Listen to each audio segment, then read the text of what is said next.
Ke pusat 52, kita lihat kalimah yang kedua, tadabbur kalimah Rabb. Betul ya? Pusat 52 kalimah Rabb. Kalimah Rabbun adalah kata nama. Dalam bahasa Arab panggil al-ismun lah. Dalam bahasa Arab dia merujuk kepada makna yang tertentu, antaranya raja atau pemilik. Al-Malik atau Malik, sama tu. Okey? Yang memiliki, raja ni dia memiliki kuasa, dia memiliki urus takbir, itu dipanggil Malik. Atau juga dipanggil As-Sayyid, dalam bahasa Arab juga dipanggil Sayyid. As-Sayyid Al-Muta'. Rabb ini As-Sayyid Al-Muta', kalau nak panjang lagi lah, ketua yang ditaati. Ketua yang ditaati. Atau juga dipanggil Al-Mudabbir. Al-Mudabbir, yang mengurus takbir, pentakbir. Juga dari segi bahasa, kalau nak tambah lagi, Al-Murabbi. Al-Murabbi, itu bahasa kita. Murabbi ini yang menjaga, mendidik sehingga sempurna satu perkara. Okay? Mendidik suatu sehingga sempurna suatu perkara itu. Itu Murabbi. Okay? Jadi dari segi bahasanya ini, sebutan Rabbun ini tidak boleh kita sebut secara satu kalimah kecuali untuk Allah saja. Kalau nak dibalikkan pada makna lughawi dia, dia kena diidhafahkan, disandahkan kepada kata nama yang lain. Contohnya nak kata Sayyid, Rabb bermakna tuan yang memiliki. Kita kata bahasa Arab Rabbul Bait atau Rabbud Dar. Rabb itu pemilik, sahib, alladhi yamliku al-bait. Dalam buku tak ada yang saya terangkan je. Kalau nak sebut kata Rabb ni, dia tak boleh sebut sendiri-sendiri gitu je. Dia tak boleh diitlakkan secara satu perkataan itu kecuali untuk Allah. Kalau nak dikaitkan dengan makna lughawi ni sebagai pemilik atau sebagai pentadbir, kita kena idhafahkan, sandarkan dia pada kata nama yang lain. Macam tadi Rabbud Dar. Yang Rabb mana dia yang mentadbir, memiliki, yang menguruskan darun ataupun baitun, rumah. Rabbud Dari, Rabbul Baiti. Itu dia tak boleh secara sebut terus panggil anta Rabb ta'al. Contohnya kamu tuan rumah, nak panggil tapi panggil Rabb saja, tak boleh. Salah, tak boleh digunakan kata tu. Anta kena panggil dengan kata nama yang diidhafahkan. Ya Rabbul Ghanam. Contohnya ya Rabbul Ghanam, wahai tuan punya kambing di sini. Orang Arab dia panggil toke-toke kambing dipanggil Rabbul Ghanam. Kalau suri rumah tangga yang menguruskan rumah tangga dipanggil Rabbatul Bait. Bukan Tuhan, tapi yang mengurus takbir rumah. Jadi dia kena diidhafahkan perkataan tersebut. Jangan dipanggil secara tunggal, kata nama tunggal. Tak boleh dipanggil seperti itu. Dari sudut itu secara ringkaslah. Sebenarnya ada perbahasan yang lebih panjang lagi, pandangan para ulama yang membagikan maksud Ar-Rabb dari segi bahasa. Setidak-tidaknya dia merujuk kepada yang memiliki, yang mengurus takbir, dan juga yang melimpahkan nikmat ke atas sesuatu yang dimiliki itu. Itu dari segi bahasanya lah. Dan so istilah pula, istilah syarak kita secara ringkas juga, Rabb adalah bermakna pencipta, Al-Khaliq. Jadi alhamdulillahi rabbil alamin, segala pujian bagi Allah, Rabb al-Khaliqul alamin, Khaliqi al-alamin, pencipta sekian alam semesta. Jadi kita kata Allah ya Rabbi, kita kata ya Allah wahai penciptaku. Apa orang putih kata creator pula kan, creator, pencipta. Yang mencipta, Allah yang mencipta segala sesuatu. Tak ada suatu penciptaan di atas muka bumi ini kecuali adalah semuanya makhluk, iaitu ciptaan Allah Subhanahu wa ta'ala. Dia Al-Khaliq, itu antara makna Rabb. Dalam kita dapat faham yang ini pun, dapat kita hayati, letak dalam hati kita bahawa kita ni dicipta, maknanya kita makhluk. Dan kita ada pencipta. Pencipta kita adalah Allah. Wa Rabbul Alamin, dia adalah Rabb segala sekian alam semesta. Kalau kita faham kalimah itu pun, kita dah tahu betapa kedudukan kita ini terlalu kerdil, terlalu kecil, kan? Kerana kita ada pencipta. Tanpa dia kita tak ada. Tanpa dia kita tidak ada apa-apa. Alhamdulillah dia cipta kita sebagai manusia. Dia boleh je cipta kita jadi selain pada manusia. Jadi kucing ke, jadi ayam ke, sembelih makan orang. Tapi Allah cipta kita jadi manusia. Besar tak nikmat yang ada pada yang Allah dah beri pada kita. Kadang-kadang kita rasa kenapa aku susah, kenapa aku, padahal Allah dah jadikan kita manusia. Itu satu nikmat yang memang tak boleh nak kita persoalkan. Tak boleh persoalkan. Tapi kadang-kadang kata kenapa aku jadi manusia, aku jadi kucing lagi senang. Ni manusia ni. Punyalah dia putus asa daripada rahmat Allah. Dan daripada jadi manusia macam ni, malang macam ni, susah macam ni, dia aku jadi kucing. Orang belai, orang jaga bagi makan, senang aja. Kerja makan, tidur, main je. Itu manusia. Sedangkan Allah jadikan kita manusia ni. Allah dah jadikan kita manusia sebaik-baik makhluk. Dalam rupa bentuknya, tanggungjawabnya, amanahnya, kelebihannya terlalu banyak. Jadi apa pun besar mana Allah nak uji kita, kita tetap patut bersyukur kepada Rabb kita, pencipta kita. Dia bukan cipta kita aja, dia cipta segala-galanya. Dia boleh jadikan kita pokok lah. Nanti Puan Fatinah jual kita. Dia bela-bela, dia bagi baju cantik, dia jual. Tapi kita manusia, alhamdulillah. Kan? Jadi apa lagi yang kita nak persoalkan? Fabi'ayyi ala'i rabbikuma tukazziban.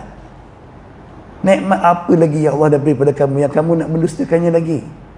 Tapi kita ni memanglah manusia ni kan, khuliqa halu'a, manusia diciptakan keadaan selalu mengeluh, terlalu banyak keluh kesahnya, terlalu banyak keluh kesah. Sedangkan yang dia ada tu pun satu nikmat. Dia uji sikit je dah mula dah kita persoalkan. Itulah manusia. Baik. Jadi antara makna Rabb ialah Al-Khaliq. Jadi setiap ayat Al-Quran yang ada khalaqa atau ada khaliq atau yakhluqu, kan? Khalaqa fi'il madi, telah mencipta oleh ia, kan? Yakhluqu, ia mencipta, contohnya. Ataupun kata nama isim fa'ilnya Al-Khaliq, semuanya merujuk pada maksud Rabb, kan? Semua merujuk pada maksud Rabb sebagai pencipta. Kedua, pemilik, Al-Malik atau Malik. Sebab tu Fatihah tu ada qiraat Maliki Yaumiddin.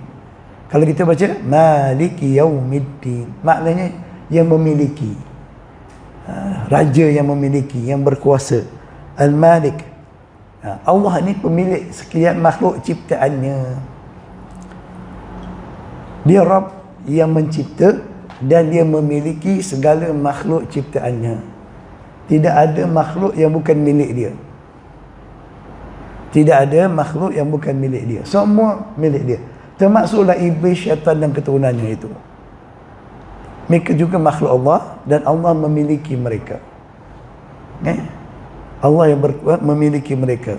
Mereka bukan milik dia mereka. Mereka bukan satu makhluk yang dicipta oleh lain yang jadi jahat. Mereka tu jahat, memang jahat, tapi mereka pencipta, dicipta oleh Allah Subhanahu Wa Taala. Jadi Allah memiliki semua sesuatu. Sebab tu datang istilahnya tidak ada sesuatu yang menjadi milik kita kecuali semuanya adalah milik Allah. Memang itulah betulnya. Kalau kita kata tak, ini pasal saya bekerja Ustaz, saya dapat ni, saya beli, ni milik saya. Betul lah. Dari segi maksud kita sebagai manusia, sesama manusia, ya ini rumah saya, kereta saya. Sebab saya beli, ada nama saya, ada geran nama saya. Betul. Tapi di sisi Allah semuanya adalah ciptaan dan milik Allah. Bukankah manusia ni, kereta ni manusia yang cipta? Oh ya, betul, memang manusia ciptakan. Tapi siapa yang bagi idea untuk manusia mencipta? Yang nak dapat idea tu, otak tu siapa yang ciptakan? Itu cukuplah satu. Barang-barang nak buat kereta tu, besi semua siapa yang dari mana datangnya? Adakah manusia buat sendiri besi? Bukankah dia bersumber yang Allah Ta'ala sediakan untuk mereka? Allah bagi mereka akal fikir bagaimana nak proses yang ni jadi besi, yang ni jadi getah, yang ni jadi plastik, yang ni jadi begitu. Maka sebenarnya kita orang Islam wajib yakin memang tak ada milik kita. Sebab tu walaupun ini kereta milik kita, kalau kita salah gunakan dia pada jalan yang Allah Ta'ala bawa, kita berdosa dan kita akan dihukum. Padahal suka hati aku lah kereta aku, rumah aku, duit aku. Memang duit kita. Sesama kita manusia ni duit saya. Kalau tak ada macam tu, duit kamu, duit aku, duit kamu, pening kita. Tapi di sisi Allah, semuanya itu adalah milik dia dan dia yang berkuasa atas perkara tersebut, maka itu kita dipertanggungjawabkan atas sesuatu yang kita miliki ini di dunia ini. Jadi milik yang kita ada sekarang ni hanya milik dari segi pinjaman saja. Suatu yang Allah beri kepada kita yang merupakan satu pinjaman yang bukan pinjaman biasa, pinjaman beramanah, yang ada tanggungjawab terhadapnya. Bukan pinjaman-pinjaman begitu saja. Kan kita pinjam sama manusia pun kita kena jaga amanah. Pinjam kita orang guna elok-elok, kan? Pinjam buku kat library pun ada peraturan, ada amanah yang kena jaga. Jadi apa yang Allah bagi pada kita ni, tubuh badan kita, roh kita, akal fikiran kita, habuan kesenangan-kesenangan di dunia ini semuanya pinjaman yang ada amanahnya. Trustee ya. Kena ada amanah yang kena dipertanggungjawabkan atas kita. Tak boleh kata dah Allah bagi kat aku, suka hati aku lah aku nak buat. Kan? Tak boleh. So actually kita tak ada apa-apa. Kita ni makhluk yang zero, tak ada apa-apa. Memang itu sepatutnya. Kalau kita rasa kita memiliki sesuatu, bila Allah uji kita diambil, kita akan kecewa, sedih, frust, dan ke tahap kita persoalkan kenapa Allah buat begini pada saya, kenapa dia takdirkan begini pada kita. Itu sebabnya kita selalu kecewa, sebab kita rasa this mine, saya punya, ini rumah saya, kereta saya, duit saya. Kenapa pula jadi macam ni? Aku dah jaga duit-duit macam jadi macam ni, kenapa ditakdirkan begini? Ini isteri saya, kenapa dia mati dulu? Contohnya lah, sedih. Anak saya kenapa? Bukan kita punya, semuanya milik Allah. Allah bagi bila dia kehendaki, dan dia juga ambil bila dia kehendaki. Allah bagi apa yang dia kehendaki, bukan apa yang kita nak. Dia bagi pada kita apa yang dia kehendaki, dan dia ambil balik semua apa yang dia telah dibagi pada kita. Dia dah satu sudut kalau kita lihat. Satu sudut kalau kita lihat, bukan nak suruh gembira seronok bila berlaku musibah. Kalau orang yang contohnya anak dia meninggal, umur baru muda-muda meninggal, kita sedih. Tapi satu sudut patutnya kita bukan bersyukur. Kita faham Allah ambil ini, maka amanah aku pada dia dah habis dah. Aku tak tahu kalau dia hidup lagi macam mana tanggungjawab aku pada dia, dapat aku jalan ke tidak atau tidak. Jadi sekurang-kurangnya Allah ambil dah dia dulu, terserah pada Allah Ta'ala antara dengan dia dengan Allah. Jadi saya sepanjang dia hidup, saya dah jalankan tanggungjawab saya. Ini kadang kecewa tidak, sampai ketua dia ingat anak yang mati tu. Contohlah, ni ada orang berlaku sedih sangat, rasa tak puas hati, tak fair. Tengok anak orang lain hidup, untunglah kau anak kau umur panjang. Dia tak tahu orang tu ke kepala, aku tu pening, anak aku makin besar makin degil. Besar makin menyusahkan aku. Tak tahu orang tu pernah cakap, kalau kau mati lagi bagus. Benda ni berpusing macam tu lah. Watilkal ayyamu nudawiluha bainan nas. Perkara-perkara ini berlaku, tapi kita ni dia yang tak faham. Sebab kita rasa semua milik kita. Ni hak aku, hasil titik peluh aku. Jadi orang beriman, dia tak akan rasa kecewa, sebab dia yakin semuanya milik Allah. Jadi itu antara makna Rabb. Bila kita puji Allah, alhamdulillahi rabbil alamin. Kenapa kita puji? Kita belajar dulu sebab dia yang memiliki segala sesuatu.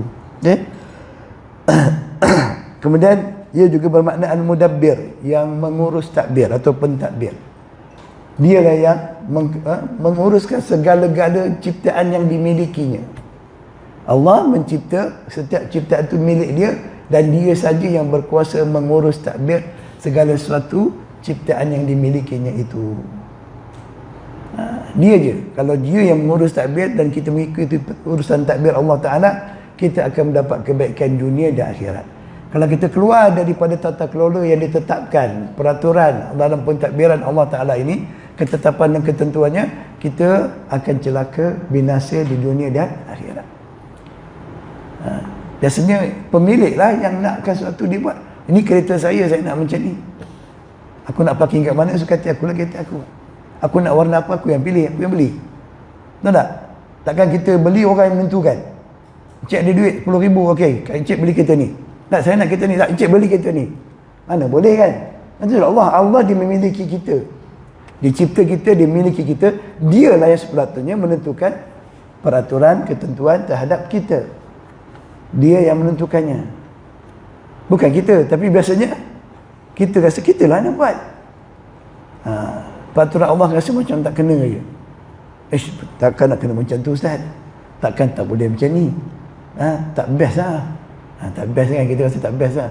Tak puas hati lah Ustaz. Ini milik saya, tapi saya tak buat suka hati saya. Memanglah, sebab actually memang bukan milik kita. Yang boleh buat suka hati dia, mentadbir suatu, melakukan peraturan ketetapan satu hanya Allah. Dia saja yang yaf'alu ma yasha'. Jadi bila kita baca ayat tu, yaf'alu ma yasha', dia Maha berkuasa melakukan apa yang dikehendakinya. Itu merujuk bermakna Allah sebagai pentadbir. Fa'alun lima yurid, hanya dia yang maha melakukan apa yang dikehendakinya. Memang ayatlah sebab dia Rabb. Kita no. Kadang-kadang kita cakap lah, aku bapa engkau, suka hati aku lah, aku nak cakap apa kat kau. Aku bos kau, kau ikut je kat aku. Something tu, ada something. Kalau kita sedar sebenarnya kita tidak boleh kata begitu. Hakikatnya tak boleh. Tapi kita manusia kan, kadang-kadang kita cakap lah, aku ustaz kau, aku guru kau. Sebenarnya tidak boleh kata begitu. Tapi itulah, itu ujian. Semoga Allah ampunkan kesilapan dan keterlanjuran mulut kita. Sekering kita lepaskan macam tu. Jadi ini cara ringkasnya. Ar-Rabb bermakna Al-Khaliq, bermakna Al-Malik, bermakna Al-Mudabbir. Sebenarnya banyak lagi lah. Maka Rabb adalah Allah Ta'ala yang maha pencipta, lagi memiliki segala ciptaannya, dan maha mengurus takbir segala ciptaannya dengan kekuasaan, ilmu dan kehendaknya. Dia pencipta yang berkuasa. Kalau tak ada kuasa macam mana cipta? Dia maha berkuasa. Dan dia maha berilmu. Sebab tu ciptaannya semuanya sempurna dan baik. Allah boleh jadikan alam yang begitu hebat kerana Allah maha mengetahui, maha berilmu. Dan dia maha berkehendak. Kalau kita ada suatu kekuasaan, ada kuasa, ada ilmu tapi tak boleh buat, dihalang, ada halangan, tak dapat juga buat. Idea banyak tapi kita tak diterima oleh orang sebab kita bukan bos. Bos kata ikut aku, kau kuli aku je. Kerana kuli ni kerana ada idea, dia ada idea yang baik tapi bos tak mau terima. Jadi walaupun dia pandai, ada ilmu, ada idea, tapi tak boleh buat. Itu makhluk manusia. Tapi Allah tidak ada siapa yang boleh menghalang dia untuk melakukan apa yang dikehendakinya. Dan dia tidak melakukan sesuatu itu tanpa ilmu, sia-sia saja-saja, tak ada. Bukan macam kita kadang-kadang buat apa, saja-saja lah Ustaz, entah mengisi masa. Apa benda tu entah, saya pun tak tahu, seronok je. Itu manusia. Maksudnya Allah. Allah tidak pernah melakukan sesuatu tanpa ada tujuan, tanpa ada hikmah. Sebab dia maha mengetahui. Orang berilmu macam itulah sifat dia. Orang berilmu ni dia tak cakap benda main cakap-cakap gitu je. Dia tak buat perkara main buat-buat gitu je. Antara nak ukur kita ni makhluk yang ada ilmu, tengok kita punya kepribadian. Apa yang kita kata, apa yang kita buat. Tak ada apa-apa lah Ustaz. Saya tu tadi tu saja-saja je. Saja-saja. Kalau kamu seorang berilmu, kamu tak akan buat benda-benda yang saja-saja. Kamu akan buat benda yang betul-betul akan beri manfaat pada kamu setidak-tidaknya dan kepada orang lain secara umumnya. Itu maksudnya. Jadi Allah Al-Khaliq, Al-Malik, Al-Mudabbir.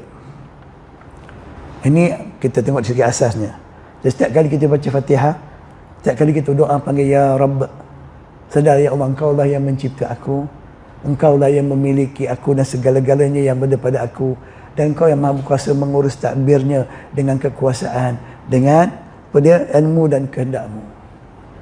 Biar ada perasaan macam tu. Jangan duk panggil Ya Tuhan, Ya Tuhanku, Ya Tuhanku. Benda kamu panggil pun tak tahu.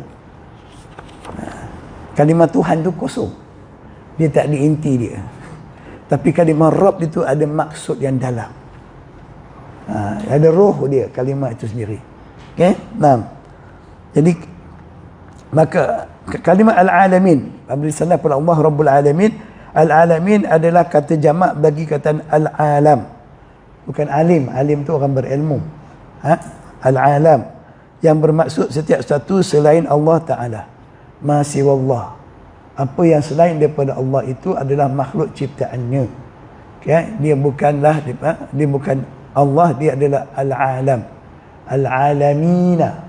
Jadi Allah kata dia Rabb yang memiliki, dia mencipta, yang memiliki dan mengurus takbir sekalian alam semesta yang kita nampak atau tak nampak.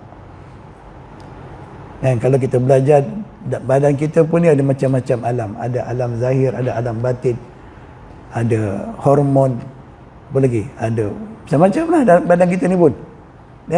Berbagai alam, makhluk semuanya. Yang ada pada diri kita, kita jadi satu makhluk yang bernama manusia. Kalau salah satu tu kurang, kita akan pincang sebagai manusia.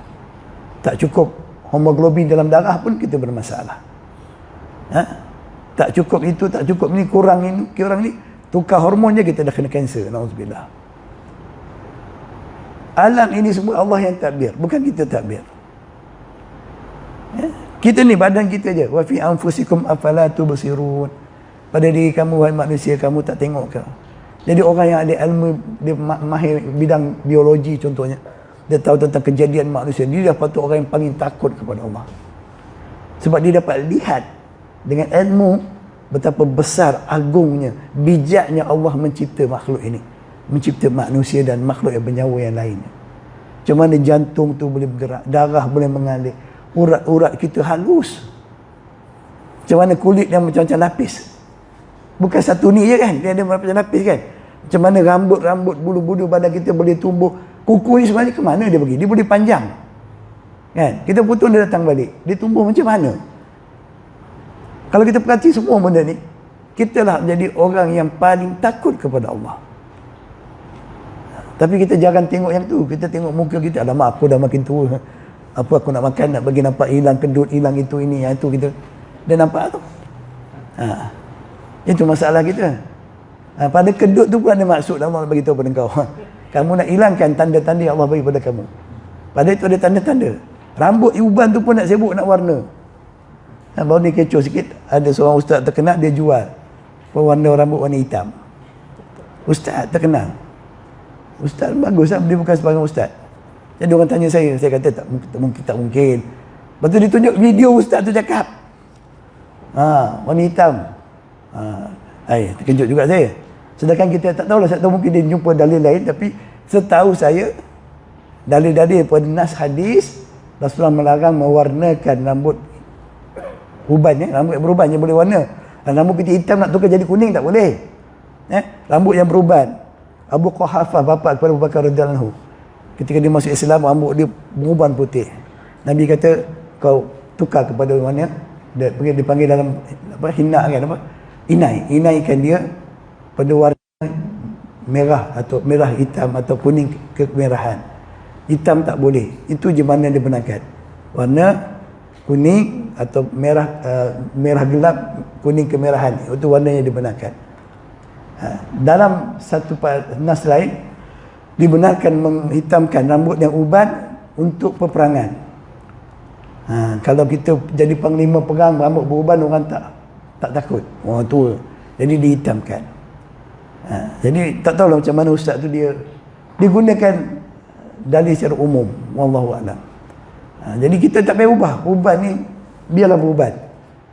Beruban tak payah nak tukar warna. Dilaknat. Dosa besar. Dosa mewarnakan rambut. Dosa pakai rambut palsu. Dosa sambung rambut. Semuanya dosa. Sebab tu ciptaan Allah. Dia yang cipta, dia nak kita macam tu, kita terima ajalah. Wallahu a'lam. Kecuali benda tu memudaratkan kita. Contohnya orang sumbing, dia sumbing, dia buat operation untuk hilangkan sumbing tu supaya dapat bercakap dengan betul.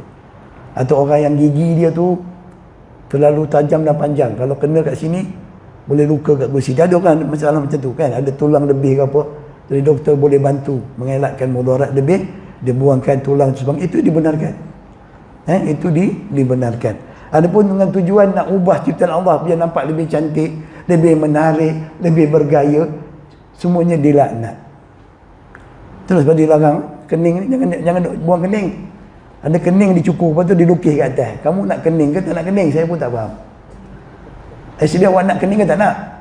Dah ada kening awak cukur, lepas tu awak lukis lagi. Kenapa awak tak suka dengan apa Allah bagi? Itulah jawapannya, tak redha dengan apa Allah bagi. Okay? Lebat tak lebat, kening, janggut, misai, itu kuasa Allah. Okay? Baik. Dia yang melakukan mengikut kehendaknya. Seperti setiap selain Allah, seperti manusia, jin, malaikat, tumbuh-tumbuhan, haiwan, gunung ganang, bumi, langit dan lain-lainnya lah. Semuanya adalah makhluk ciptaan Allah. Kita makhluk. Tak ada apa-apa ciptaan kita. Dari sudut istilah, al-alamin adalah makhluk-makhluk, al-makhluk, ciptaan yang maha pencipta, iaitu Allah Ta'ala. Itulah kita dia. Manakala Rabbul Alamin apabila diidhafakan kata nama Rabb kepada al-alamin, kata nama al-alamin yang merujuk pada maksud pencipta, pemilik dan pentadbir bagi sekalian apa jua yang ada di alam semesta ini. Alam kita ni besar, alam kita ni bukan ini alam dunia, alam bumi, ada alam akhirat, alam di langit, bukan akhirat, alam di langit. Langit tu ada 7 tingkat, ada makhluk di situ, malaikat. Bumi ni kita ada lagi. Daripada langit pertama, langit yang ke-7, langit pertama yang ke atas tu, langit ke-7 bawah dia sampai kemari, ada bermacam-macam makhluk. Semuanya ciptaan Allah, milik dia, dan dia berkuasa dan mengurus takdirnya. Kullu yawmin huwa fi sya'n. Setiap hari Allah menguruskan segala pengurusan makhluknya. Subhanallah. Sebab tu dia tak mengantuk pun tidak, menguap pun tidak, mengantuk pun tidak, tidur pun tidak. Sebab dia bekerja mengurus takdir segala urusan, dan dia tak penat menguruskannya. Wala ya'uduhu hifzuhuma. Kan? Kita baca surah Kursi, ayat Kursi, wala ya'uduhu hifzuhuma. Tidak ada satu yang menyusahkan dia, memenatkan dia, meletihkan dia menguruskan langit dan bumi ini. Kita punya penat menguruskan rumah tangga dia. Kita sampai kadang-kadang rasa abang tak rasa, abang kita isteri, kita tahulah penat lelah, penat betul. Kita yang menguruskan. Abang kata kau tak tahu aku kerja kat luar lagi macam-macam pening kepala aku. Kita dah sibuk urusan kita yang kecil. Kita bukan menguruskan dunia pun. Kita hanya menguruskan satu yang kecil aja sebenarnya. Dah pening kepala dah. Allah dengan yang maha kuasa, dia menguruskan semua makhluk yang kita nampak dan kita tak nampak. Macam mana semut tu pun Allah yang tentukan semuanya. Makan minum semut tu siapa yang uruskan? Allah. Kalau logiknya semut macam mana orang nak makan? Mana mulut dia? Mana gigi dia? Mana pergi makanan dia? Dia berak macam mana? Begitu halus Allah cipta makhluk. Itu yang kita nampak. Yang kuman-kuman, virus-virus tu kan, bakteria yang kita tak nampak tu, mereka juga makhluk hidup. Mereka juga makhluk yang hidup, ada nyawa. Macam mana Allah uruskan semua tu? Kena kabut kalau kita disuruh buat benda tu, pening kita. Alhamdulillah Allah, kita ada Allah Ta'ala yang maha berkuasa. Berdasarkan pengertian di atas, jelaslah bahawa hanya Allah Ta'ala adalah Rabb yang merupakan Khalik, iaitu maha pencipta, Al-Malik yang maha memiliki segala makhluk ciptaannya, Qadir yang maha berkuasa mentadbir urus segala makhluk ciptaannya, Al-Hakim yang maha menentukan hukuman serta peraturan bagi semua makhluk ciptaannya. Ataupun dalam Al-Quran kan disebut Al-Fatir, Fatiris samawati wa Fatirus samawati. Fatir iaitu yang menentukan peraturan. Allah menciptakan segala sesuatu dan dia menentukan peraturan bagi setiap ciptaannya. Allah jadikan apa juga ada peraturan yang Allah telah tetapkan ke atas mereka. Terdapat berbagai perkataan Al-Quran yang merujuk kepada maksud Rabbul Alamin. Kita pergi lebih detail lagi. Antaranya Khaliq, iaitu pencipta. Contoh, Zalikumullahu Rabbukum la ilaha illahu khaliqu kulli syai'in fa'buduh wa huwa ala kulli syai'in wakil. Surah Al-An'am, surah yang ke-6 ayat 102. Zalikum, demikian itu adalah Allah Rabb kamu, pencipta kamu, pemilik kamu, pengurus takbir bagi kamu, yang berkuasa atas kamu, yang menentukan peraturan bagi kamu. La ilaha illahu, tiada yang berhak kita beribadah kepadanya kecuali dia, sebab dia Rabb. Allah nak bagi kita faham cepat. Kamu hanya boleh taat patuh menghambakan diri kepada pencipta kamu. Kamu hanya boleh tunduk, taat, patuh, mengabdikan diri hanya kepada dia, sebab dia adalah pencipta kamu. Sebab tu Allah terangkan Khaliqu kulli syai' ini menterjemahkan makna Rabbukum. Khaliqu, pencipta, kulli, segala sesuatu, kulli syai'in. Fa'buduhu, maka kamu tidak boleh kecuali hanya beribadah akan dia. Kalau kita mengaku kita ni makhluk ciptaan Allah, apakah natijah dia? Yang paling cepat yang perlu kita buktikan ialah kita tidak beribadah kecuali kepada Allah. Okey? Maksud beribadah kepada Allah benar, maksudnya taat dan patuh pada perintahnya. Maksudnya menjadikan hidup ini sebagai ubudiyah kepada Allah. Wa huwa ala kulli syai'in wakil. Dan ingatlah dia maha berkuasa atas segala sesuatu. Wakil ini bermakna qadir. Allah yang mengurus takbir dengan kekuasaannya. Jadi kata-kata ini dalam bahasa Arab contohnya dia kata ada wakil amir. Wakil amir ini wakil kepada raja. Maknanya dia ada kuasa seperti kuasa raja sebab dia wakil kepada raja. Kalau kita panggil apa? Bukan pemangku boleh ya, pemangku. Pemangku sultan. Sultan jadi agung, jadi anak dia pemangku. Dia ada kuasa tak seperti bapa dia? Ada. Ataupun kita panggil naib. Naib ketua. Timbalan. Itu maksudnya. Jadi Allah tu dia wakil. Dia yang menguasai dan berkuasa atas segala urusan. Tiada sesuatu pun yang terlepas daripada urus takdir Allah SWT. Maka boleh tak kita mengabdikan diri kepada selain dia? Memang tak boleh.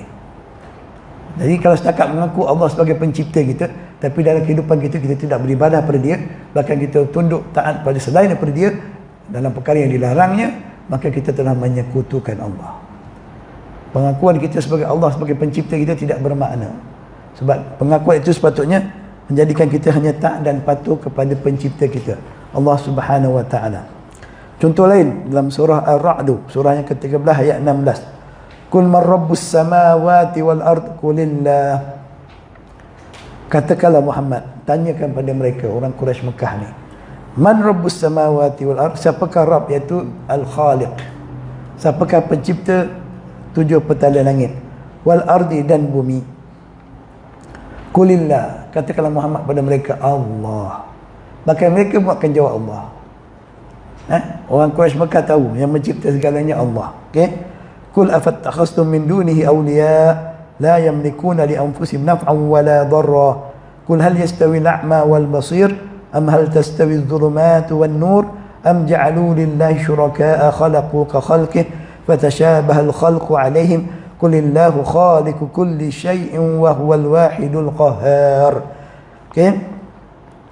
Katakan lagi pada mereka, Muhammad, patukah kamu mengambil daripada yang selain Allah sebagai pelindung yang tidak dapat mendatangkan sebarang manfaat bagi dirinya.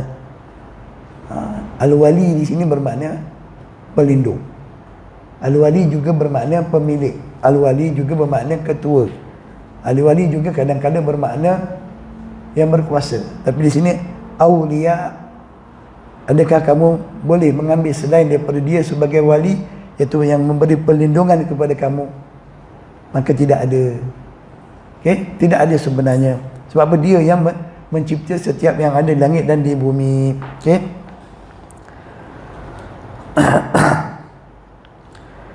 Yang tidak dapat mendatangkan sebarang manfaat bagi dirinya sendiri.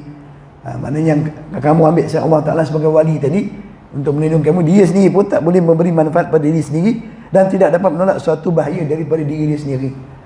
Dia sendiri pun tak ada buat apa-apa untuk diri dia. Yang baik apa pun nak mengelakkan, yang buruk pun tak boleh. Adakah sama orang yang buta dengan orang yang celik? Ini ada macam-macam tafsiran. Okay? Ada macam-macam tafsiran. Ada kata, adakah orang yang buta itu orang yang tidak dapat menerima petunjuk, yang celik itu orang yang mendapat celik. Atau makna ayat ini balik pada makna zahir ayat ini, Allah nak tanya orang-orang yang disembah selain Allah itu seperti makhluk yang buta, yang bergantung kepada orang lain. Orang buta dia bergantung pada tongkat, dia bergantung pada orang. Adakah sama dia dengan yang celik? Dia nampak, dia boleh jalan sendiri. Jadi Allah tashbihkan selain pada Allah yang dijadikan Tuhan, yang dijadikan pelindung, itu seperti orang buta. Untuk diri sendiri pun dia tak boleh nak uruskan, bergantung pada orang lain. Apa dia nak tolong kamu? Kan? Dan dia itu memang yang maha melihat. Allah maha melihat, yang maha mengetahui. Allah tasbihkan sebagai dirinya orang yang celik. Jadi Allah bagi itu perbandingan. Sama ke mereka berdua ni? Atau Allah tanya soalan yang lain? Atau adakah sama gelap dan terang? Adakah sama keadaan kamu ketika gelap dan terang? setelah aku berikan petunjuk dengan sebelum kamu dapat petunjuk, contohnya. Tak sama, semua tak sama. Jadi apakah sama Khalik dengan makhluknya? Jawapan itu soalannya. Adakah sama pencipta dengan yang dicipta? Takkan sama. Jadi sebagai yang dicipta, kita sepatutnya hanya beribadah kepada pencipta, bukan kamu beribadah kepada yang dicipta seperti kamu. Itu maksudnya. Okey. Atau adakah makhluk-makhluk yang mereka jadikan sekutu bagi Allah itu telah mencipta sesuatu seperti ciptaannya? Atau Allah tanya lagi, atau adakah yang kamu sembah selain aku itu dia boleh mencipta macam aku cipta? Buat sama macam aku buat? Sehingga apa jadi? Sehingga cipta-cipta itu menjadi kesamaran pada mereka. Jadi sama pula. Allah cipta bulan, ada orang cipta bulan juga. Sama je. Jadi kita keliru. Ada dua pencipta. Allah cipta manusia, ada orang cipta manusia juga, buat klon. Buat sampai sekarang tak jadi apa klon tu kan. Tak boleh pun. Ada saja perbezaan dia dikatakan sama dengan ciptaan Allah. Orang buat macam-macam sekarang ni, robot kan. Robot dia tak sama macam manusia. Kononnya lah klon ni. Wallahu alam. Takkan dapat buat pun. Tak ada siapa. Walaupun nak buat seperti semut ke, nak buat macam lalat pun mereka tak boleh buat. Kalau yang belajar sains tahulah lalat, mata lalat tu macam mana. Nyamuk tu, berapa jarum dia ada. Kita ingat dia satu jarum, dia ada banyak jarum. Dia ada jarum pun macam-macam jarum. Dia ada infrared lagi. Pernah baca kan? Wah, dia tengok dulu, dia scan dulu semua. Dia bukan main saja-saja main tembak gitu je. Tak boleh, tak ada. Tak ada siapa yang boleh cipta. Tak ada alasan kata saya keliru ya Allah. Sebab aku tengok dia tu boleh cipta macam kau. Ingat kau dia tu kau lah. Tak ada sebab. Tak ada benda yang boleh mengelirukan kita. Tidak ada siapa yang boleh mencipta seperti Allah SWT. Jadi sampai kita keliru, tak ada. Soalan ini bukan soalan Allah nak tanya, tapi nak memberi peringatan dan memberi amaran kepada orang yang menyembah selain daripada dia. Katakanlah Allah jualah yang menciptakan. Qulillahu khaliqu kulli syai'. Tafsir pada makna Rabbus samawati wal ardh. Katakanlah hanya Allah pencipta setiap sesuatu. Dan dia itu Al-Wahid yang Maha Esa, lagi Maha Qahar. Di sini bermakna Qadir, Qawi, Maha kuat, Maha perkasa. Ada juga makna Qahar ni makna keras. Yang Maha keras. Tapi di sini makna yang Maha berkuasa. Jadi ayat Quran ni antara dalam satu ayat tu dia ada tafsir antara satu sama lain. Kita jumpa tadi dalam ayat yang pertama dia tafsirkan makna Rabb sebagai khaliqu kulli syai. Dalam satu ayat. Dalam ayat yang kita baca ini sama juga. Allah terangkan tentang apa makna Rabbus samawati wal ardh, khaliqu kulli syai'in. Dan tafsir Al-Quran. Al-Quran menafsirkan sebagian ayat. Dalam satu ayat ada pentafsiran tentang apa yang Allah nak sampaikan kepada kita. Itu Allah memudahkan Al-Quran ni. Allah kadang-kadang satu ayat tu tafsir pada ayat lain. Ini dalam satu ayat ditafsirkan penjelasan dalam, contohnya mana Rabb tadi Allah tafsirkan mana khaliqu kulli syai'. Itu mana Rabb. Itu antaranya surah Ra'd. Dalam surah Az-Zumar Allah beritahu Allahu khaliqu kulli syai'in wa huwa ala kulli syai'in wakil. Allah dialah pencipta segala sesuatu dan dia adalah atas setiap sesuatu maha menguasai atau mentadbir serta menguasai segala-galanya. Dialah yang mentadbirkan serta menguasai segala-galanya. Kalau nak terjemah harfiah tu, dan dia atas setiap sesuatu wakil, maha menguasai. Itu secara harfiah lah. Tapi terjemahan yang kita ambil ni terjemah secara makna tafsir. Tafsir ringkas, dialah yang mentadbir serta menguasai segala-galanya. Jadi dia sebagai Rabb, dia bukan sekadar mencipta, tapi dia mentadbir dan menguasai segala ciptaannya. Dalam surah Al-Mu'min ayat 62, Dzalikumullahu rabbukum khaliqu kulli syai' la ilaha illahu fa anna tu'fakun. Demikian itulah Allah Rabb kamu yang menciptakan tiap-tiap suatu. Tiada yang berhak disembah melainkan dia. Tiada ilah yang berhak disembah melainkan dia. Maka bagaimana kamu dapat dipalingkan? Jadi semua Allah nak berulang kali. Kalimah Rabb saja, kalimah Rabb 51 kali disebut dalam Quran. Bahkan mungkin banyak. Okey, kalimah Rabb. Sekejap.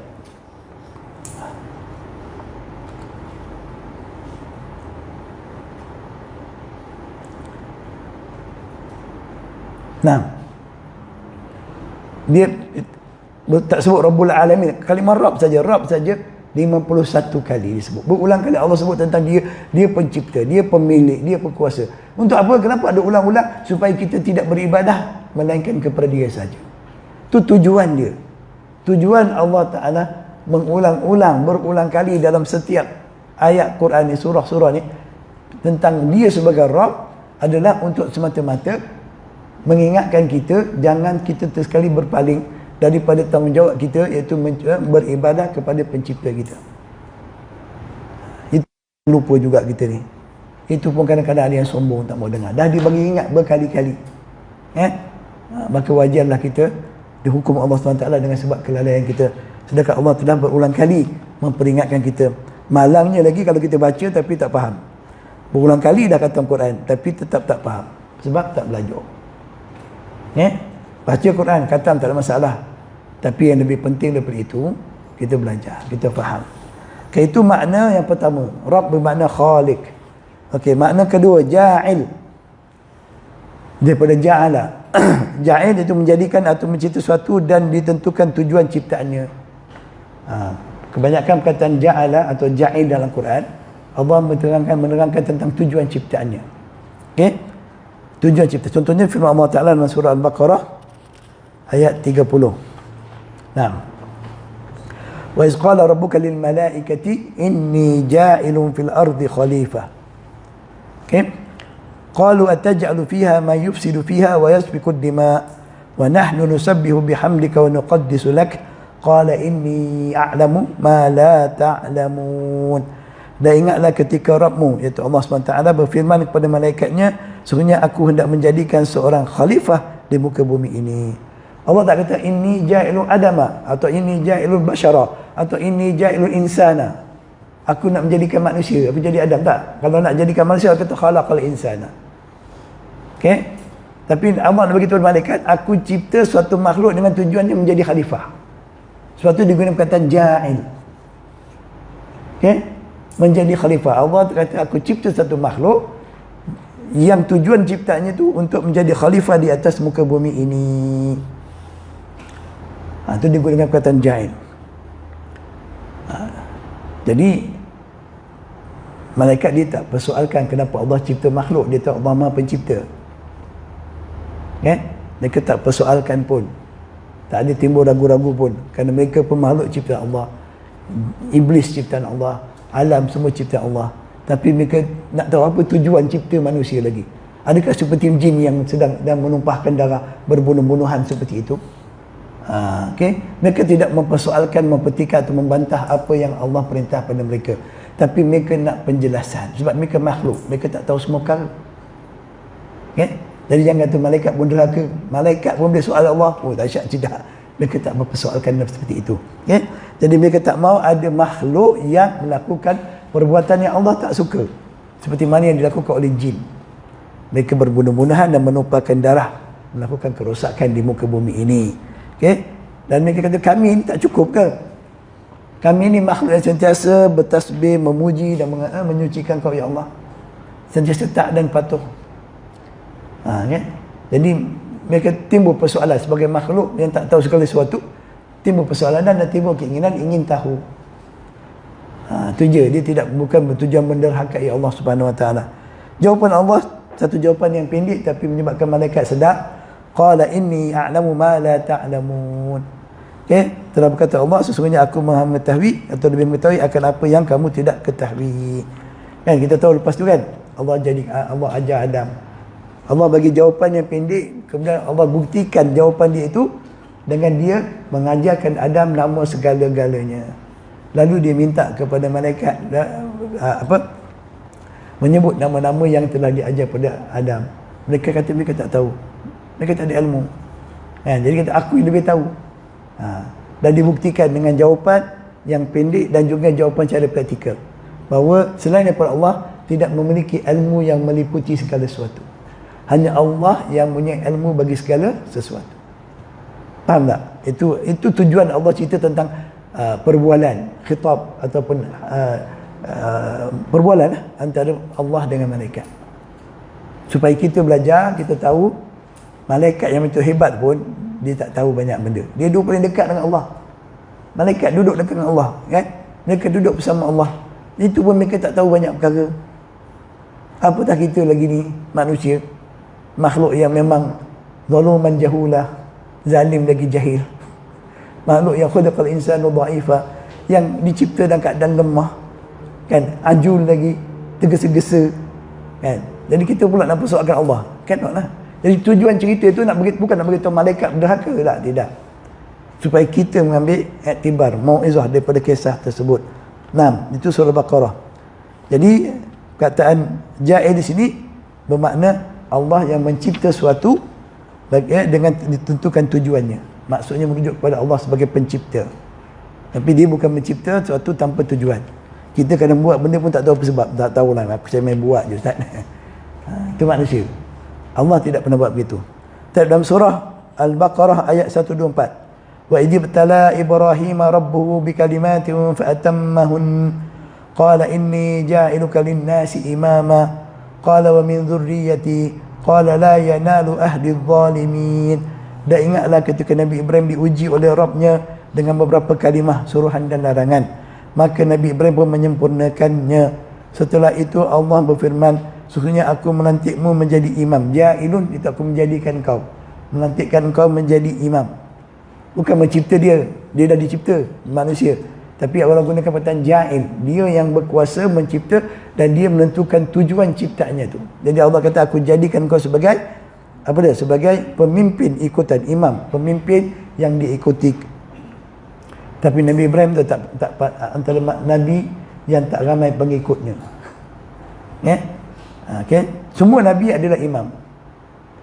Dalam Quran Allah sebut Nabi Ibrahim secara khususnya sebagai imam. Inni ja'iluka lin-nasi imama. Aku jadikan kau bagi manusia sebagai pemimpin yang sepatutnya diikuti lah. Qala wa min dzurriyyati. Kemudian Nabi Ibrahim minta biar ada di kalangan zuriat aku pun seperti itu juga. Manusia yang menjadi pemimpin yang diikuti. Jawapan Allah, qala la yanalu ahdi zalimin.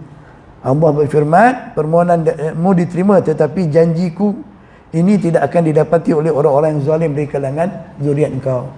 Hanya orang beriman yang menjadi pemimpin, dan akan menjadi ikutan. Hanya orang beriman yang akan jadi pemimpin dan akan menjadi ikutan. Dari kalangan zuriat Nabi Ibrahim sehingga Nabi Muhammad SAW termasuk kita lah. Tapi hanya orang beriman di kalangan mereka. Orang yang zalim Allah tak akan jadikan mereka pemimpin yang menjadi ikutan. Kalau kita bincang benda ni, dia pergi pada siasat sikit, politik sikit. Habis macam mana Ustaz tu, raja jahat ramai orang ikut dia, dia akan timbul. Ni raja yang zalim, tapi adakah manusia ni dia taat pada orang zalim atau dia takut pada orang zalim? Kebanyakan orang yang kita nampak soalnya dia taat pada pemimpin zalim itu bukan kerana ketaatan, tapi kenapa? Satu, takut. Kedua, kerana nakkan sesuatu daripada yang zalim itu. Kalau dia bersama yang zalim itu, dia dapat. Kalau tak bersama, habis semua yang tak dapat. Itu bukan ikutan, dia beza. Ta'ah, ketaatan, dengan kita duduk kerana ketakutan, berbeza. Itu jadi pemimpin yang sebenarnya pemimpin yang menjadi ikutan manusia adalah pemimpin yang beriman kepada Allah. Itu manusia yang paling mulia. Seperti Nabi Muhammad SAW, tidak ada siapa yang dipaksa mengikuti dia. Bahkan siapa yang beriman dengan dia, mereka tak pernah dijanjikan mendapat bulan dan bintang. Betul tak? Siapa beriman dengan Nabi sampai akhir zaman, siapa yang memperjuangkan agama Nabi ini, agama Nabi Muhammad SAW, mereka tidak akan mendapat dijanjikan kehidupan yang senang. Sebaliknya siapa yang menghidupkan sunnah baginda di akhir zaman ini, umpama orang yang menggenggam bara yang panas. Kalau kita betul-betul ikut Nabi, kita kena faham. Kalau kita ikut Nabi, tujuannya nak dapat itu, nak dapat ni, kita takkan dapat. Kita tak dapat. Tengok macam mana para sahabat. Kerana mereka beriman dengan Nabi, mereka terpaksa berpisah dengan keluarga mereka. Ada yang jadi miskin setelah kaya raya. Oleh kerana mereka ikut Nabi, menjadikan dia pemimpin, mereka berpindah, berhijrah, meninggalkan harta benda mereka kerana Allah SWT. Dia beza. Firaun ramai pengikut Ustaz. Itu bukan pengikut, sihir pun takut kat dia ada sihir. Mereka pun takut dengan Firaun. Tapi akhirnya bila nampak kebenaran Nabi yang disebut Nabi Musa, mereka tinggalkan pemimpin itu yang jahat itu. Mereka sudah dapat datang, bila datang keimanan hati mereka, mereka tak kisah apa nak Firaun nak buat pada mereka. So kita kena ukur, aku ni pengikut Nabi Muhammad macam mana rupa pengikutnya. Itu kena faham. Baik. Ada sikit lagi masa. Badi'. Perkataan badi' juga mana Rabb. Badi' iaitu mencipta sesuatu tanpa ada contoh sebelumnya. Badi' ni bahasa Arab yang menunjukkan bila ada sesuatu yang kita ada tapi tak ada contoh sebelumnya. Sebab tu tentang bid'ah tu. Bid'ah ni perbuatan yang tidak ada contoh daripada Nabi SAW dalam urusan agama. Badi', okay? Contohnya firman Allah Ta'ala dalam surah Al-Baqarah, badi'us samawati wal ard wa idza qada amran fa innama yaqulu lahu kun fayakun. Allah jualah yang mencipta langit dan bumi dengan segala keindahannya tanpa ada contoh sebelumnya. Perkataan satu perkataan bahasa Arab nak kena terangkan tu apa makna. Badi' ini bada'a, badi' mana sesuatu yang cantik, yang sempurna tetapi tak ada contoh sebelumnya. Sebab tu bid'ah dalam agama ni bahaya. Sebab bid'ah dalam agama ni nampak bagus. Bagus kan? Salah ke? Bid'ah tu macam tu sifat dia. Dia tak ada bid'ah benda yang tak cantik, yang tak elok. Dia tak ada. Bid'ah ni memang cantik, bagus. Tapi dia tak boleh dalam urusan agama. Dalam urusan dunia tak apa. Dulu tak ada botol air ni. Sekarang ada. Ini bukan bid'ah. Ini bid'ah tapi bukan bid'ah dalam urusan agama. Kan? Ini boleh. Kan? Kita belajar dalam dewan macam ni, kipas sebesar gajah tu panggil. Kan? Itu bukan bid'ah. Yang dilarang. Tapi dia cantik tak? Bagus tak? Bermanfaat tak? Bermanfaat. Jadi asal kata bid'ah ni satu yang indah, satu yang sempurna, yang dicipta tanpa ada contoh sebelumnya. Hanya Allah yang boleh buat begitu. Hanya Allah saja yang boleh cipta satu ciptaan tanpa ada contoh. Manusia cipta kapal terbang pun, tengok kapal burung terbang, baru mereka boleh cipta. Kalau tak ada makhluk yang terbang, manusia tak akan buat kapal terbang. Percayalah. Manusia tak akan buat kapal terbang. Allah bagi ilham kat dia dengan dia melihat apa yang berlaku di alam ini. Manusia buat bermacam-macam. Kenderaan dan sebagainya, mencipta itu dan begini dengan melihat apa yang Allah Ta'ala ciptakan untuk mereka. Macam antara Habil dan Qabil. Siapa yang bunuh siapa? Siapa bunuh? Ada dua adik tu kan? Habil dengan Qabil. Setelah dia bunuh adik dia, siapa ya? Habil, Qabil. Qabil kan? Qabil bunuh Habil. Dia tak tahu nak buat apa. Jadi Allah hantar burung gagak bergaduh sama mereka, mati satu ekor, dan burung gagak tu korek lubang tanam adik dia, burung tu. Di situ dia belajar. Dia jadi orang yang mula-mula menanam manusia. Bid'ah tu. Tapi ada contoh, dia tengok daripada binatang tu. Tapi Allah cipta alam ni tak ada contoh. Tidak ada pencipta alam sebelum ini. Tidak ada yang boleh mencipta apa jua sebelum ini. Dia yang mencipta. Hanya dengan katanya kun fayakun. Jadi maka jadilah. Itu yang kita kena rasa betul hanya kita adalah hamba kepada Rabbul Alamin. Okay? Nah, itu contohlah. Kemudian dalam surah Al-An'am ayat 101 badi'us samawati wal ard anna yakunu lahu waladun wa lam takul lahu sahibah wa khalaqa kulla syai' wa huwa bikulli syai'in alim. Dialah pencipta langit dan bumi. Badi' mana cipta tanpa ada contoh teladan, contoh sebelumnya. Bagaimanakah ia mempunyai anak sedangkan ia tidak punya isteri? Ia yang menciptakan tiap-tiap sesuatu tanpa ada contoh sebelumnya. Okay? Dan dialah yang maha mengetahui akan segala-galanya. Ini isu Allah kan. Saya ucapkan Merry Christmas tapi akidah saya tetap teguh. Saya meraih dia sebagai kawan saya, kawan bisnes saya, jiran saya. Saya ucapkan mulut je Ustaz, hati saya tetap mentauhidkan Allah. Ini ayat ni antara jawapan lah. Kan? Apa yang dimasukkan dengan Merry Christmas tu kita kena faham lah. Kan? Apa yang diraikan oleh mereka, adakah mereka raih macam kita orang Islam, kita beraya juga kan? Kita Aidil Adha, Aidil Fitri contohnya. Kita beraya satu hari awal Syawal kerana kita diharamkan berpuasa pada hari itu. Maka hari itu hari makan dan minum, dia menjadi hari perayaan untuk kita. Setelah sebulan kita Puasa kerana Allah Ta'ala. Jadi kita beraya kerana Allah yang Maha Esa. Melarang kita makan berpuasa pada hari itu. Pada Aidil Adha, kita diberikan hari untuk makan dan minum. Bahkan menyembelih kurban, bersedekah. Daripada hari 10, 11, 12, 13. Kita merayakan kerana Allah. Mereka Nasara, Kristian, mereka mendakwa, mereka Merry Christmas. Untuk apa mereka buat tu? Adakah kerana mereka bersyukur kepada Allah yang Maha Esa? Atau mereka merayakan apa dipanggil? Jesus the Christ, anak Tuhan. Bila kita kata mereka, kita rayakan perayaan mereka, seolah-olahnya kalaupun kita nak konang macam mana pun, kita telah memperakui bahawa ada Tuhan yang punya anak. Allah kata tak, macam mana dia boleh ada anak? Kahwin pun tidak, isteri pun tak ada, tak perlu pun, dia tak layak.